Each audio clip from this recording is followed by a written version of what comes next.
हर एक professional editor और creator अपनी वीडियो में ये फनी और वायरल मीम कॉमेडी साउंड्स कहां से लाता है, ये सीक्रेट जान लो, एडिटिंग अगले लेवल पर पहुंच जाएगी।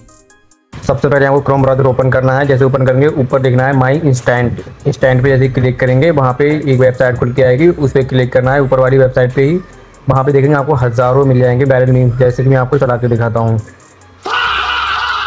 अब किसी भी वायरल मीम्स को आपको डाउनलोड करना है तो किसी एक पे क्लिक करेंगे और ऊपर स्क्रॉल करेंगे, डाउनलोड MP3 लेके आ रहा है, यहाँ से करके आप अपना वायरल साउंड डाउनलोड कर सकते हैं। यहाँ किसी भी साउंड पे क्लिक करके डाउनलोड कर सकते हैं। अगर आपको भी अपने शॉर्ट्स और रील्स को ज़्यादा फनी और एंगेजिंग बनाना है तो इस वेबसाइट को अभी ट्राई करो। वीडियो पसंद आई हो तो लाइक करके चैनल को सब्सक्राइब कर लो।